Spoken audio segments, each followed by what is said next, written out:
Hey, second block, it's Miss Morrell again. Today is Tuesday, April 28th. Let's go ahead and open up our calendar and tutorials resource so we know what we have to tackle for today.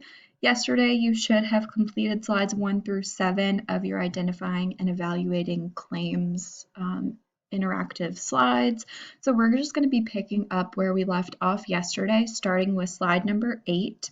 So you can click this link right here, and it should bring you to those same slides that you started yesterday. So your Monday, Tuesday, identifying and evaluating claims. Click it open, and then you'll scroll over here to slide number 8.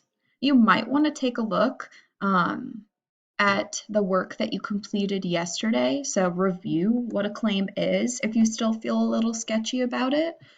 So review your answers over here.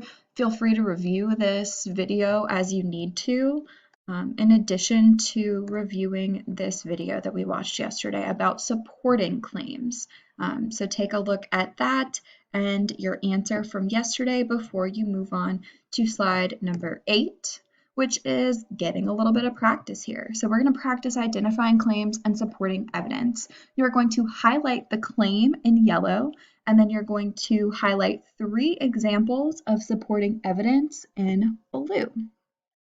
I'll go ahead and read it aloud for y'all as you get your highlights ready to go. So I think most of y'all should be familiar with how to highlight stuff at this point, but just to give y'all a quick little tutorial on that, this is not the claim, but I'm just gonna highlight homemade oatmeal cookies with my little cursor. So, I click here and then I drag like this. And then I look up in my toolbar, and to the right of this little A, you'll see a highlight. You'll click it, and then you'll select yellow. So you'll just do the same thing for your 3 examples of supporting evidence, except it'll be in blue. So y'all might want to have your slides open in another tab while I read this aloud, so that way you can highlight as we go along. Homemade oatmeal cookies are not only a better snack option than a candy bar or pack of crackers, they're actually good for you. While processed foods strip the nutrients out during processing, homemade treats keep the nutrients in. One 1-ounce homemade oatmeal cookie will give you up to 27 milligrams of folate, 6% of your daily recommended allowance, a B vitamin that your body uses to make energy. It will also give you small amounts of vitamin A and vitamin K. Oatmeal cookies are also a good source of iron. A 1-ounce homemade oatmeal cookie contains 0.7 milligrams of iron, 9% of the RDA for men, and 4% of the RDA for women. It also contains small amounts of potassium and zinc. Finally, oatmeal cookies are a great source of fiber. Just another quick note, y'all, these sort of transition words are good to look out for. Finally, oatmeal cookies are a great source of fiber. A 1-ounce homemade oatmeal cookie will give you a whole gram of soluble fiber, which reduces bad cholesterol and lowers your risk of heart disease. Soluble fiber also helps regulate your blood sugar. So the next time you have a sweet tooth, don't try to talk yourself out of it. Simply make the smart choice and have an oatmeal cookie. I personally think oatmeal cookies are disgusting, especially when paired with raisins. However, if you throw some chocolate chips in there, you can get me to eat one for sure. So what is the claim here? What is the author's opinion? Well, if we look towards the beginning of the paragraph and towards the end of the paragraph, they're saying that eating oatmeal cookies is a smarter choice because it's got some health benefits that candy bars don't have. So that's the claim. So in this paragraph, I want you to find the claim or the sentence that is closest to that idea. The author lists 3 main reasons why this is true. Go through, review your passage, make your correct highlights. You might want to pause your video, and then you will meet me back here and we will continue on finishing up the rest of these slides together. All right, slide number 9. We're going to get a little more practice identifying claims and supporting evidence. So y'all are going to be reading an article written by Venus Williams, a 5-time Wimbledon champion, and just like an awesome woman in general. And then you're going to follow the directions in the slides that follow. So if you want to click this open in a new tab, you can. You'll just click here, and then I think the link will pop up down here. But I've also just copied and pasted sections of the text in the slides for you, so you don't need to have it open. So meet me on slide 10. We will go ahead and begin reading together. So let's review our instructions over here. We're going to read this section, then double click on this text to answer the questions in the space below. What is Venus Williams disappointed by, and why is she disappointed by this? So when you're ready to answer the question, you'll double click and then your cursor will start blinking over here, and then you'll be able to just type your answer. So I will go ahead and start reading.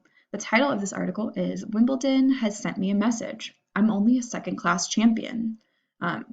Think about that. What does it mean, or what kind of connotation does it mean if someone is only a second-class champion? More positive, more negative? Think about it. So this is written in June 26, 2006. Venus Williams is our author. Have you ever been let down by someone that you had long admired, respected, and looked up to? Little in life is more disappointing, particularly when that person does something that goes against the very heart of what you believe is right and fair. When I was a little girl and Sabrina and I played matches together, we often pretended that we were in the final of a famous tournament. More often than not, we imagined that we were playing on the center court at Wimbledon. Those two young sisters from Compton, California were Wimbledon champions many times, years before our dreams of playing there became a reality. There's nothing like playing at Wimbledon. You feel the footprints of the legends of the game, men and women, that have graced those courts. There isn't a player who doesn't dream of holding aloft the Wimbledon trophy. I've been fortunate to do so 3 times, including last year. That win was the highlight of my career to date, the culmination of so many years of work and determination, and at a time when most people didn't consider me to be a contender. So the decision of the All England Lawn Tennis Club yet again to treat women as lesser players than men, undeserving of the same amount of prize money, has a particular sting. I'm not disappointed for myself, but for all of my fellow women players who have struggled so hard to get here, and who, just like the men, give their all on the courts of SW19. I'm disappointed for the great legends of the game, such as Billie Jean King, Martina Navratilova, and Chris Evert, who have never stopped fighting for equality. And disappointed that the home of tennis is sending a message to women across the world that we are inferior. So here I want to go ahead and click over here because now I'm ready for my answer. So what is she disappointed by? Specifically, she's disappointed that the club has determined that women players do not get the same amount of prize money as the men do. So go ahead and type in your variation of that in your answer box. And why is she disappointed by this? Well, down here in this paragraph, it says that she's disappointed by this because it sends a message that women are inferior. So because they get less prize money, it conveys the message that they are inferior. That is your answer for this first box. Go ahead, pause the video, type your answer, and then meet me back here.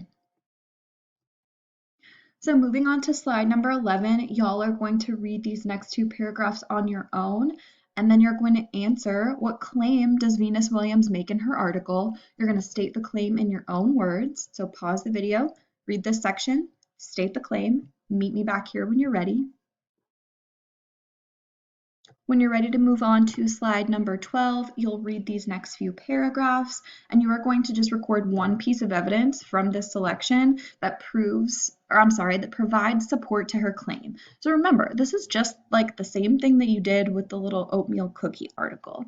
You're going to just read and pull out one piece of evidence that supports her claim. This can just be a quote. You can just take it word for word. But remember, since it is a quote, you got to have those quotation marks around it.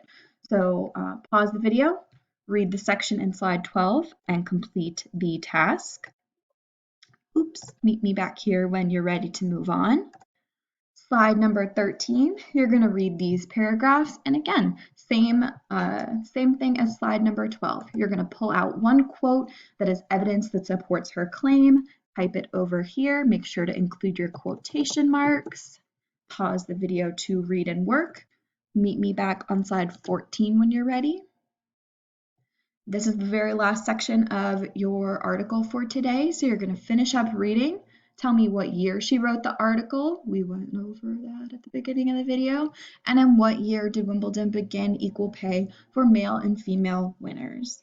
So read, answer those questions, and then y'all are all done. Beautiful. We're going to get to the rhetorical strategies cheat sheet a little bit later on this week.